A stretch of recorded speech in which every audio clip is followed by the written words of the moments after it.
अस्सलाम वालेकुम मेरा नाम मेनाज फातिमा है और मैं आज आप लोगों को दिखाना चाहती हूँ volcano and lava. So this is my project that I make it. So here's some PowerPoint that I have to show you guys. This is volcanoes and lavas in Quran by me. What is volcano? Volcano that the earth cries through with lava, steams, ashes, and etc. are spilled. So here's the lava that can comes from volcano.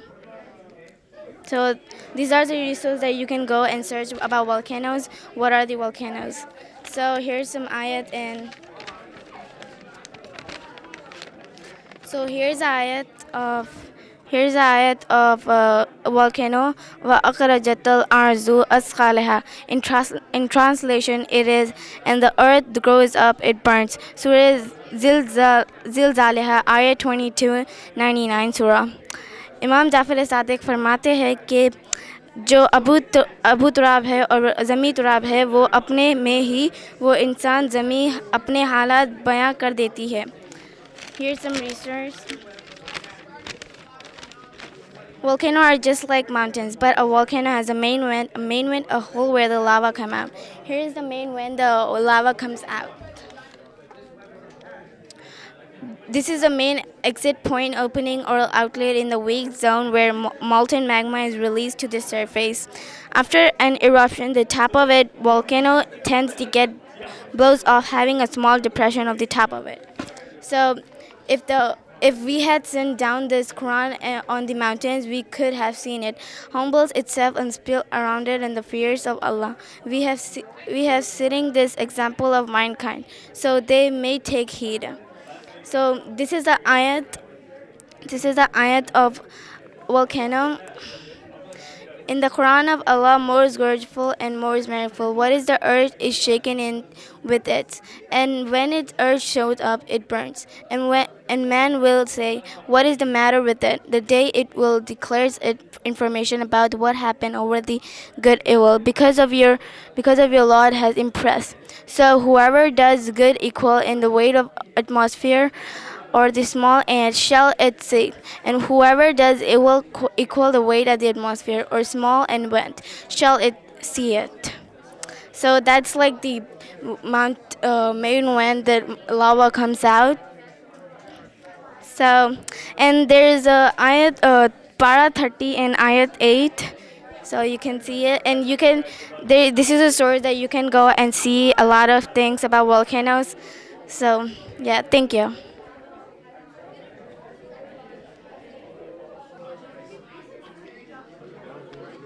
Yeah. Should I say it?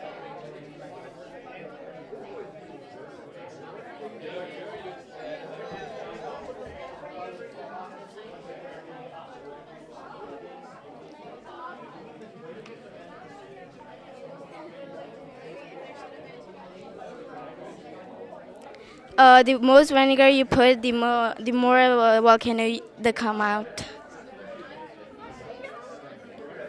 Think. My name is Fatima Reza. I'm in 6th grade, and my topic is spiders. So, one of the most interesting facts I found about spiders were that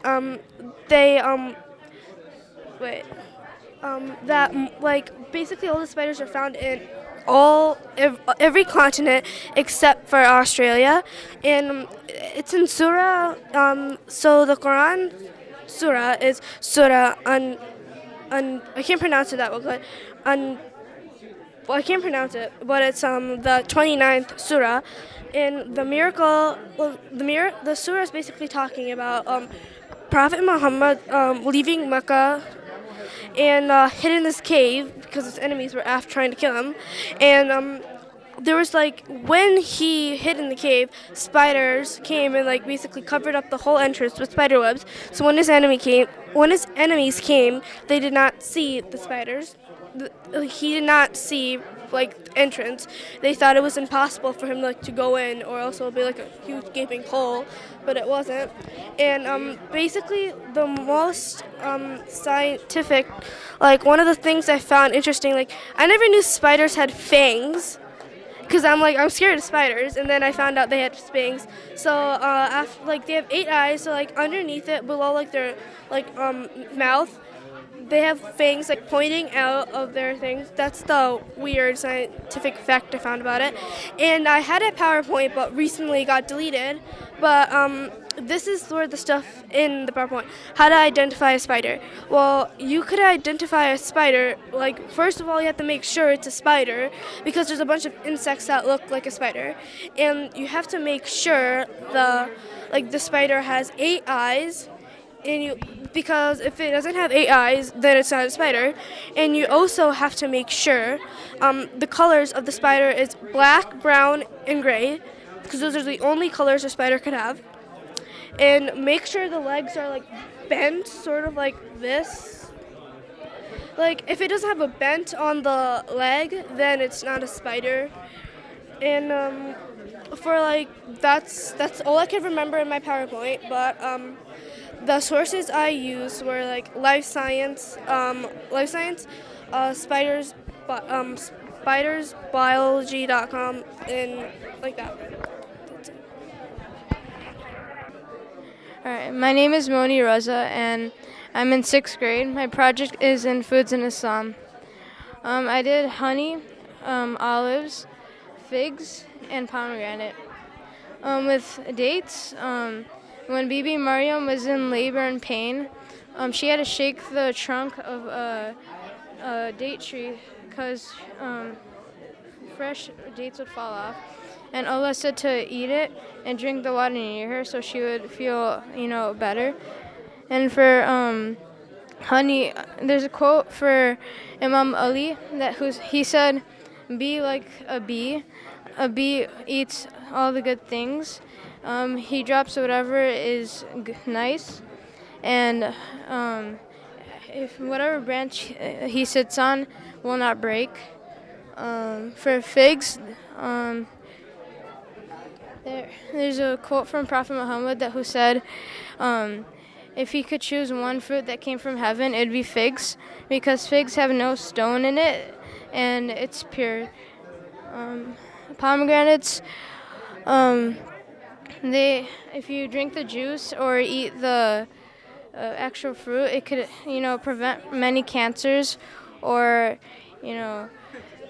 diseases or Alzheimer's. And olives, if you rub olive oil or eat olive, it'll purify your skin and prevent from many diseases. I'm 5th grade and I did Pompeii. Pompeii was a beautiful city that burned to ashes in 79 AD. The villagers had no idea that the volcano was going to erupt because it had shown no signs of erupting. But one day it randomly burst open, burning the city in 13 to 20 feet of volcanic ash. There are rumors that one family survived, but other than that, there's no survivors. The population of Pompeii during the eruption was about 11,000 inhabitants. Pompeii in the Quran. One of the most interesting parts in the entire Quran is when Allah describes Pompeii. The people of Pompeii did not follow Allah, so He unleashed the volcano Vesuvius. He says in the Quran, they swore their strongest oaths by Allah that if a warner came to them, they would follow his guidance better than any other people. But when a warner came to them, it only increased their arrogance. Over here, as Allah states in the Quran, those who rebel against Him will definitely be punished.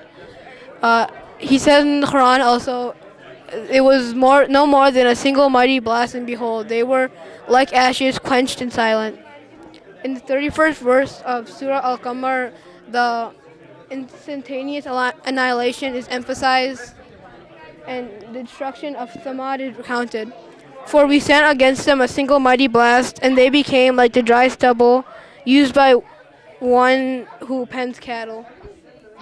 And in the Pompeii in the Bible, many people wonder why Pompeii is not mentioned in the Bible. That's because the Bible was made in the 1st century, and Pompeii was in the 6th or 7th century. Okay. Amazing Insects and Their Importance in Quran by Salman Rizvi, Grade 5.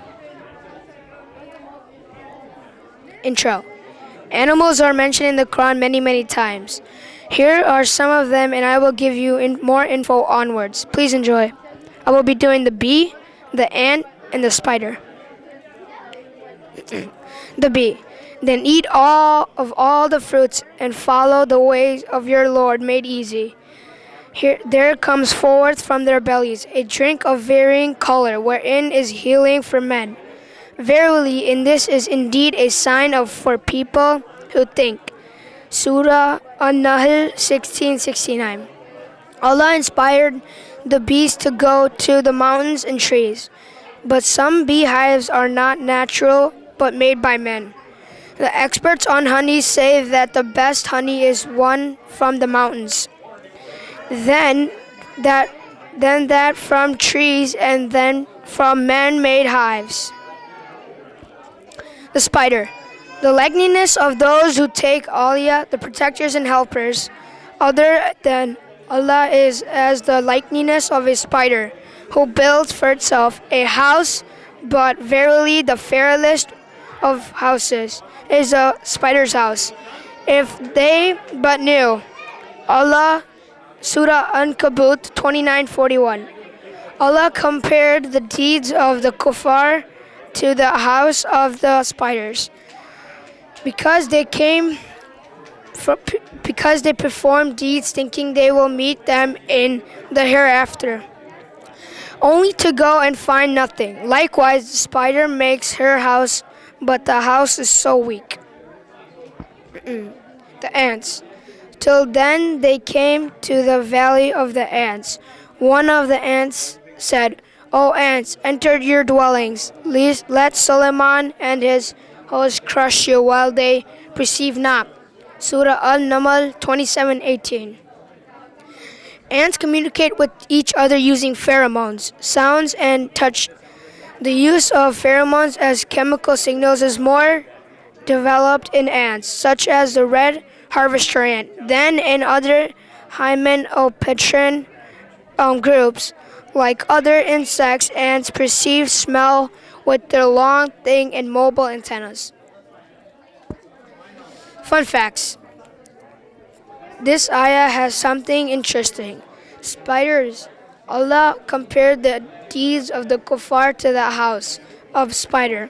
Because they perform the deeds think they will meet them in the hereafter, only to go and find nothing. Salam, my name is Hadi Kamsi. I'm in grade 5, and my topic was on sea life in Islam. So there are basically five main zones in the ocean: the sunlight, twilight, midnight, the abyss, and the trenches. Allah has created a lot of animals for us to enjoy for our entertainment. And it says in Surah Rahman, He has let loose with a barrier between them, and they do not break through. Meaning there's salt water and fresh water, and they have a base in between. In Surah Furqan, He also says similar. He is the one who has set free the two kinds of water, sweet and bitter. He made them a forbidding partition. You cannot perform the main Islamic Sharia like wudu, ghusl, or any type of taharat, basically. Nearly 3/4 of the ocean the world is water. It is salt because the sand mixes in with the water through the waves. Assalamu alaikum. My name is Tehniyat, and my project is about germs. I'm in 6th grade, and what germs are, they are tiny life forms that spread diseases, and we cannot see them with our naked eyes. And as you see here, it shows a picture about that germs are all over your hands, and maybe there are germs like on your hands like right now, if you touch anything or something like that. And the area the germs mostly hide on are underneath your nails, and that's why everyone says wash your hands daily, and then you should wash your hands before eating or touching food, after using the bathroom, obviously, because if you don't wash your hands after using the bathroom, then you will get sick. And Allah mentions in the Quran, Surah Sabha, chapter 34, verse 3, the faithless say the hour will not overtake us. Yes, indeed, by my Lord it will surely come to you, the knower of the unseen. My name is Batul, and my project is about salt, and it is essential for life. All our body has blood, sweat, tears, and saliva are general consents among experts. Without salt, our bodies are chemically unbalanced, and our muscles and nervous systems cease to function and eventually die. Salt keeps us going by running systems in our body, and you should eat salt, but not too much because it affects your arteries. Salt has an important role in our diet, and it also has water retention, muscle contractions, and it contains a good amount of nutrients, and it is vital to our stomach. In the Quran, it is mentioned that our Holy Prophet ﷺ said, the one who eats a pinch of salt before a meal, Allah will protect 360 different types of hardships.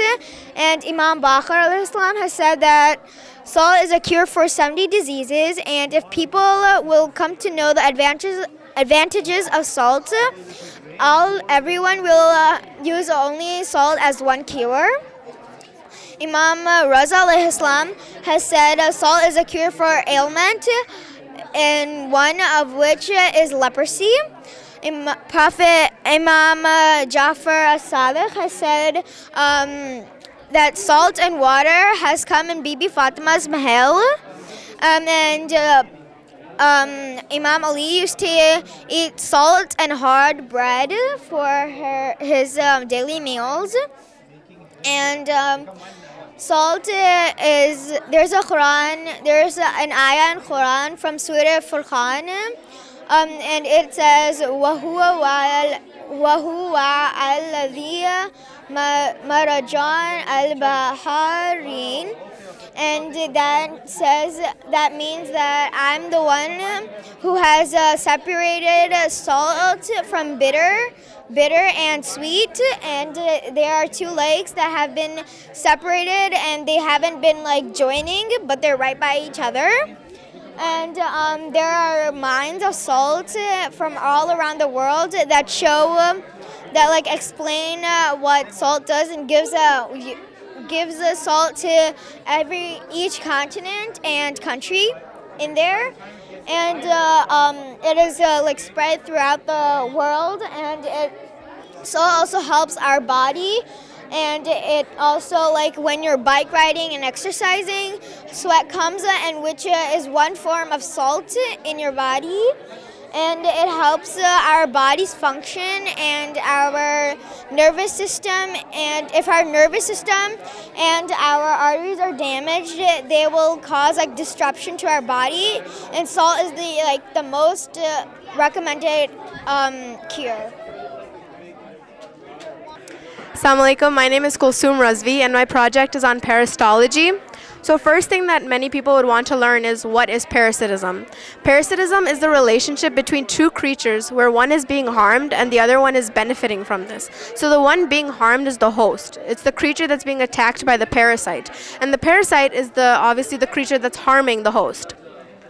And so there are many surahs actually in the Quran as well that have talked about this.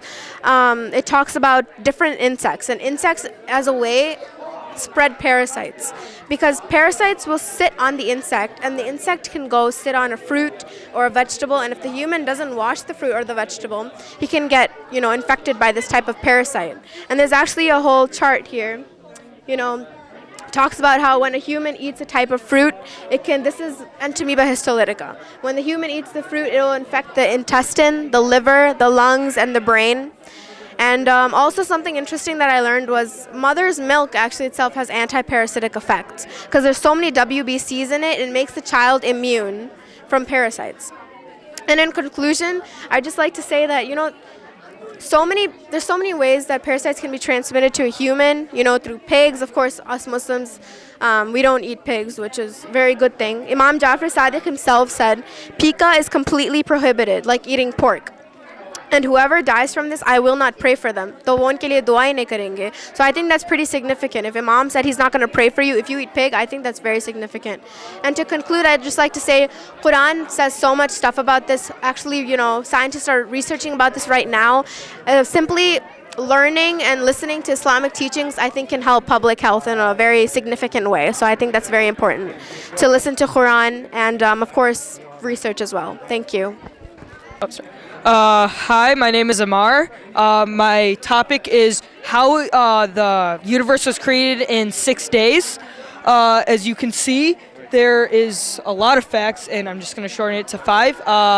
So one thing that I found that was very interesting was that 1 trillion minutes is equal to 1 universal minute on average. So if you have 1 trillion minutes, and 8,640 is 6 days. So if you have 8,640 times 1 trillion is equal to 8,640 trillion minutes, which is equal to 164,383,561 centuries, which is a long time.